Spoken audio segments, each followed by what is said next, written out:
უნიკალური ხატები, დავეთის მე-6 საუკუნის სტელა ქართული ანბანის უძველესი გამოსახულებით, ქვის, ხის და შუა საუკუნეების სხვა გამორჩეული ექსპონატები სიმონ ჯანაშიას სახელობის საქართველოს მუზეუმის ახალ საგამოფენო სივრცეშია გამოფენილი. გამოფენაზე წარმოდგენილია შუა საუკუნეების ქართული ხელოვნების ნიმუშები, რომლებიც ასახავს იმ კულტურული ტრადიციების ერთიანობას, რომელთა საფუძველზე ყალიბდებოდა ქართული სახელმწიფოებრიობა და ეროვნული თვითშეგნება.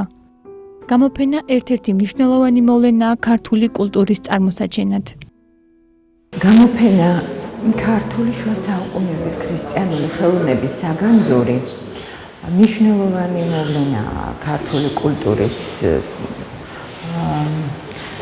წარმოსაჩენად და ამ გამოფენას უმეტლად გითხრათ დიდი ხნის განმავლობაში ველოდით. ეს გამოფენა არის რეალურად გაგრძელება ქართული ქრისტიანული ხელოვნების იმ საგანძურისა, რომელიც ეროვნული მუზეუმის ჯანაშიას სახელობის მუზეუმში არის წარმოდგენილი ქრისტიანობამდელი კულტურის სახით და აი ახლა მის მოპირდაპირ მხარეს გაიხსნა ეს მშვენიერი გამოფენა, რომელიც სწორედ ქრისტიანობის პერიოდის ქართული სახელმწიფოს ჩამოყალიბებას, ქართული ერის იდენტიფიცირებას, მის ესე ვთქვათ იდენტობის გამყარების ძალიან ნათელი და ძალიან მყარი მაგალითია. გამოფენა წარმოგვიდგენს პრაქტიკულად ქართული შუა საუკუნეების კულტურის სახვითი ხელოვნების ყველა მედიას პრაქტიკულად უკლებლივ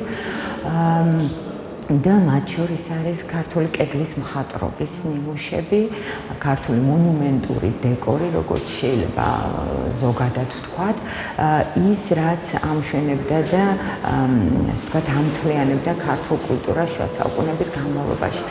დამთვალიერებელს შეუძლია ნახოს ისეთი უნიკალური ნიმუშები, როგორებიცაა მე-5 მე-6 საუკუნით დათარიღებული ბიჭვინთის ეკლესიის იატაკის მოზაიკის ნაწილი, ასევე განვითარებული შუა საუკუნეების პერიოდის მე-13 საუკუნის დასაწყისით დათარიღებული ბერთუბნის მოხატულობის ფრაგმენტები და მე-16 მე-18 საუკუნით დათარიღებული უნიკალური ნიმუშები, რომლებიც კანკელის მოხატულობის ფრაგმენტებს გვიჩვენებს. საგანგებოდ უნდა შევჩერდეთ სწორედ აი ამ ადრეულ ნიმუშზე დაწყებული იქიდან, რომ ეს განსაკუთრებული მედია, ეს არის მოზაიკა, რაც შედარებით იშვიათი მასალა არის ქართული მონუმენტური ხელოვნებისთვის, თან ეს არის იატაკის მოზაიკა, ადრეული ქრისტიანული, უტყუარად ქრისტიანული ტაძრისა შესაბამისი ძალიან საინტერესო მხატვრობით. და კონკრეტულად აქ წარმოდგენილი ნიმუში გვიჩვენებს სანათლავის, ყოველ შემთხვევაში ასე ფიქრობენ, ვთქვათ, ბიჭვინთის ტაძრის გამთხრელები და შემდგომი შემსწავლელი მეცნიერები, რომ ტაძრის დასავლეთით აი სანათლავის ნაწილი იყო. გამოფენაზე წმინდა ექვთიმე და წმინდა გიორგი მთაწმინდელების ფრესკების ასლებია წარმოდგენილი. განვითარებული შუა საუკუნეების, კონკრეტულად მე-13 საუკუნის დასაწყისის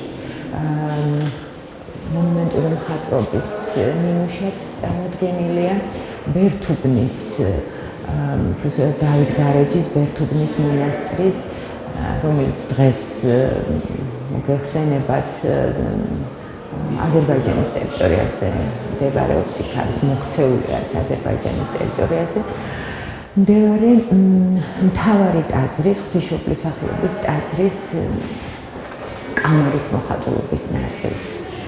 და წარმოდგენილია სწორედ სამი მთავარანგელოზიდან, რომელიც კამარის ცენტრში ჯვარს ამაღლებდნენ ერთ-ერთის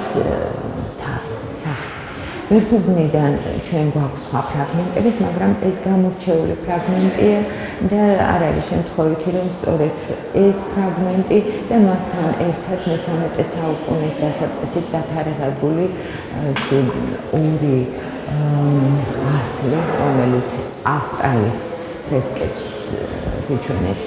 ასლები, რომელიც პრაქტიკულად აქ მხოლოდ აი ამ ორი ასლის სახით არის ნაჩვენები, სულად მიზანმიმართულად გადმოსცემს იმ ორ წმინდანს, ორ უნიშნულოვანეს ისტორიულ ფიგურას, რომლებმაც ქართული წიგნიერების, ქართული ენის განვითარებაში ფუნდამენტური წვლილი შეიტანეს. ესენი არიან ფაქტობრივად ათონური ქართული წიგნობრული სკოლის დამაარსებლები და მისი განვითარებლები შეიძლება ითქვას. წმინდა ექვთიმე მთაწმინდელი და წმინდა გიორგი მთაწმინდელი, სწორედ მათი ფრესკების ასლები აქ წარმოდგენილი.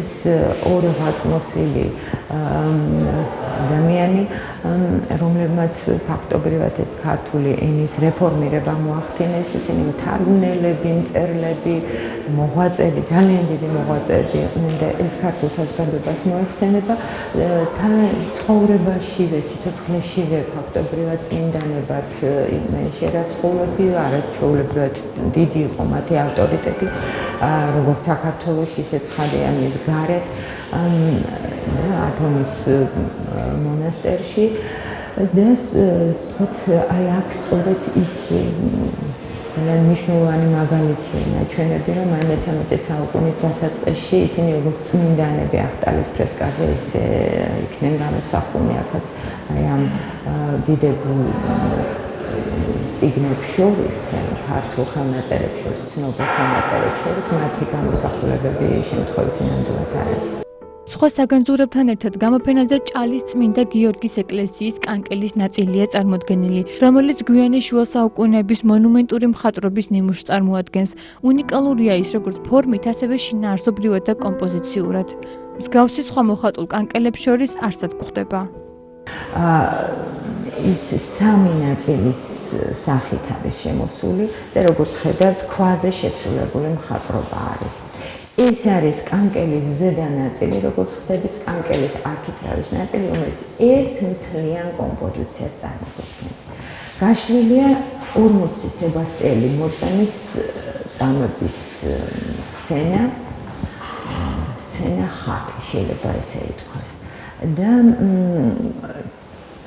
იგი გადმოსცემს მონუმენტური მხატვრობის, ქართული მონუმენტური მხატვრობის ისტორიაში ძალიან ცნობილ ესეთ მიმართულებას მხატვრობისას, რომელსაც ხალხური მოხატულობების სახელით ვიცნობთ.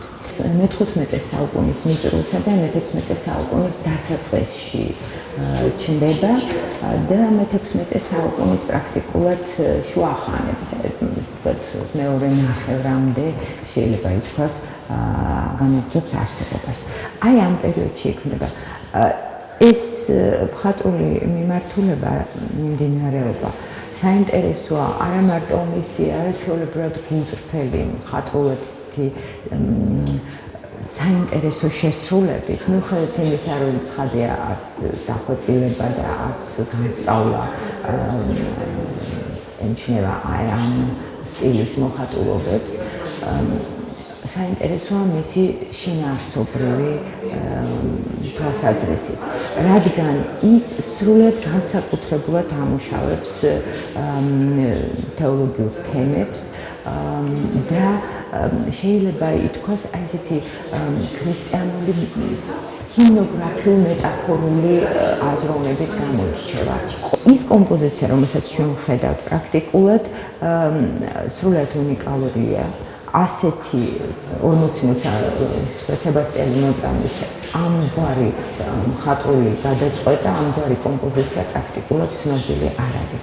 ჩვენ ვიცნობთ, ეს 40 სებასტიანი მოწამე ძალიან ცნობილი წმინდანები გახლავთ, მე-4 საუკუნიდან მათი კულტი გავრცელებულია მთლიანად მთელ საქრისტიანოში. ის რაც არასოდეს არ გამოისახება ხოლმე ხატებზე სწორედ ამდაგვარად, აქ ცენტრში მათთან ერთად წყალში დგას მაცხოვარი.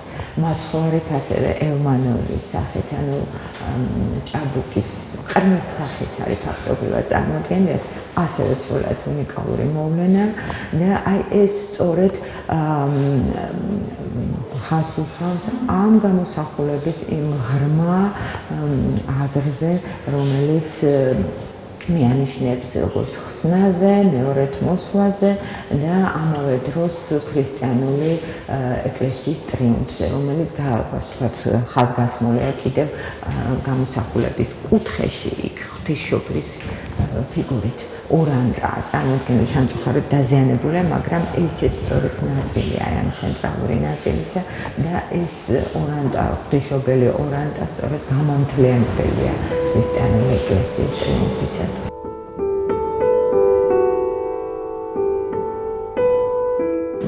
დავით გარეჯის ლავრიდან კანკელის ნაწილები წარმოგვიდგენ სამ ფრაგმენტს ფაქტობრივად.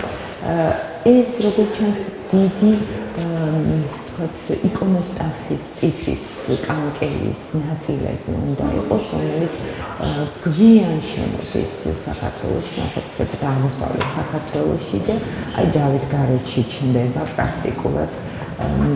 თუმცა ცხადია ეს არ არის იმ ტიპის იკონოსტასი, რომელსაც რუსულ მართლმადიდებლურ ეკლესიაში ხვდებით, რომელიც პრაქტიკულად მთლიანად ფარავს საკურთხეველს. იმიტომ რომ ამ ტიპის ჩვენი ნიმუშები, ქართული ნიმუშები შედარებით უფრო დაბალია და მაინც უფრო იმ ტრადიციულ წესს მიყვება, როდესაც საკურთხევლის კონქის ნაწილი, დიდი ნაწილი ჩანდა. განლაგება როგორც ჩანს, ვთქვათ, ამ შემთხვევაში მთლიანად იყო შემკული ეს კანკელი, აი ამ ტიპის მცირე ზომის მინიატიურულად შესრულებული ხატებით და აი ამ ხატების ნიმუშებს ხედავთ. უნდა ითქვას, რომ ბევრი არ არის შემორჩენილი, სადაც აი ამ გვიანი პერიოდის იკონოსტასის ტიპის კანკელების ხატები და აი ეს უნიკალური ნიმუშებია, საკმაოდ იშვიათი ნიმუშები, შესრულებულია არაჩვეულებრივად დახვეწილი კალიგრაფიული ხელით, როგორც ჩანს, ძალიან მდიდრული შეკვეთა იყო, იმიტომ რომ ოქროთია დაფერილი, გამოყენებულია ძვირფასი საღებავები და ისმის, რასაც ხედავთ, ეს ფაქტობრივად ხატების ფრაგმენტებია. ეს ხილოს არის შობის ხატი, გვიანი იკონოგრაფიით და სწორედ შესრულების მანერა, იკონოგრაფია, ყველაფერი მიგვანიშნებს იმას, რომ ეს გვიანი მე-17 საუკუნის მიჯნა შეიძლება იყოს. აქვე გვაქვს ღვთისმშობლის ტაძრად მიყვანების ფრაგმენტი, რომელიც იერუსალიმელი ასულების გამოსახულებით არის ნაჩვენები წარმოდგენილი და სერაფიმის გამოსახულება ცალკე, რომელიც როგორც ჩანს, აი ამ ხატების რიგში დამაგვირგვინებელ ჩამკეთ ფიგურად ჩნდებოდა. გამოფენა საშუალებას გვაძლევს ერთიან კონტექსტში წარმოვაჩინოთ ქართული ქრისტიანული ხელოვნების განვითარების უწყვეტი გზა, რომელიც წინარე ქრისტიანულ ხელოვნებაში იღებს სათავეს.